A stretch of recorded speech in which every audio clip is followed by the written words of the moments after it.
Tubarões e raias são peixes que possuem um esqueleto de cartilagem, que é o mesmo esqueleto que temos nos nossos narizes e orelhas e é mais molinho que o osso. Há muitas espécies de tubarões e raias com tamanhos, forma de corpo e estilos de vida diferentes, desde os mais pequenos, como o tubarão charuto, que cabe na palma da nossa mão, até ao maior peixe dos oceanos, o grande tubarão-baleia. Um gigante gentil que pode medir o mesmo que um autocarro escolar. Imaginem só o tamanho disso! Os tubarões e raias habitam diversos mares, rios e oceanos, podendo existir desde a superfície até às águas muito profundas, como o caroço, que já foi encontrado até aos 3.700 metros de profundidade. Isso equivale à altura da montanha mais alta da Groenlândia. Os tubarões e raias de águas mais profundas vivem em zonas sem luz, normalmente muito abaixo dos 200 metros de profundidade. Por isso, eles não são muito conhecidos. Poucos deles vêm à superfície e, normalmente, quem os vê são só os pescadores que, durante a pesca, capturam estes animais com artes de pesca como o palangre, que é uma linha de pesca que vai ao fundo do mar e tem vários iscos em anzóis e que é muito utilizada para pescar, por exemplo, o peixe-espada preto. E há ainda os que utilizam redes que arrastam o fundo do mar para pescar peixes e crustáceos. Nas águas da Europa, a maior parte de espécies de tubarões e raias de profundidade estão protegidas.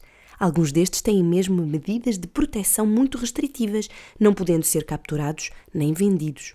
Isso significa que, quando eles são capturados, têm de ser devolvidos ao mar, mesmo que já estejam mortos.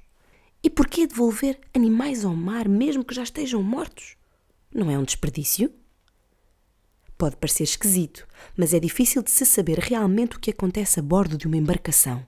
Ao garantir que todos os animais voltam para a água, vivos ou mortos, estamos a assegurar que nenhum destes animais vai ser trazido para a terra indevidamente. Mas o que acontece com os animais vivos que são devolvidos ao mar? Eles voltam à vidinha deles como se nada tivesse acontecido? Muito pouco se sabe sobre o que acontece quando as espécies de tubarões e raias são devolvidas ao mar. Alguns estudos indicam que para algumas espécies todos os indivíduos sobrevivem, enquanto outros indicam que para determinadas espécies nenhum indivíduo sobrevive. Ou seja, a sobrevivência dos indivíduos devolvidos ao mar varia muito e depende de alguns fatores, da forma como eles são pescados, da espécie, da arte da pesca utilizada, do tempo de pesca, do tempo que ficam presos no anzol, do tempo que ficam expostos ao ar, do tempo que ficam expostos ao ar e ao sol, quando estão na embarcação, e por aí vai. A lista é bué da grande. E por que é que se deve evitar pescarias dirigidas a tubarões e raias de profundidade? O que é que eles têm de especial? Os tubarões e raias têm naturalmente uma história de vida, digamos assim, mais complicada que outros peixes. Em geral, as espécies de tubarões e raias demoram muito tempo a crescer, vivem por muitos anos, começam a reproduzir-se já com uma certa idade e têm poucos filhotes. Como vivem num ambiente com baixa temperatura e grande pressão, o metabolismo deles fica ainda mais lento. Por isso, eles estão entre os animais mais vulneráveis que existem. Isto significa que qualquer tipo de exploração a estes animais, mesmo que de forma acessória, poderá ter consequências muito negativas para as suas populações e para o ambiente em que vivem. E por que nos devemos preocupar com isso? Como predadores de topo de cadeia e até próximo do topo, eles influenciam as populações de outros animais que vêm logo abaixo deles, até dos mais fracos e debilitados, deixando os ecossistemas mais fortes e saudáveis. Muitas espécies realizam grandes migrações e, por causa disso, ajudam a fazer com que a energia circule entre os ambientes. Mas como assim? Perguntam vocês.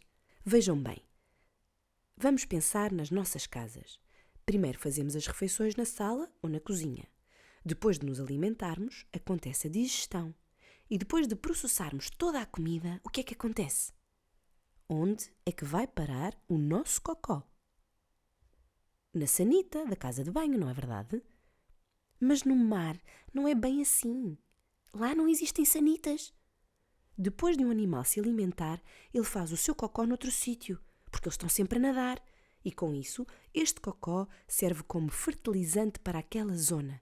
E isso faz com que a energia circule entre diferentes ambientes. Como vocês puderam perceber, os tubarões e raias são muito importantes para os ambientes aquáticos.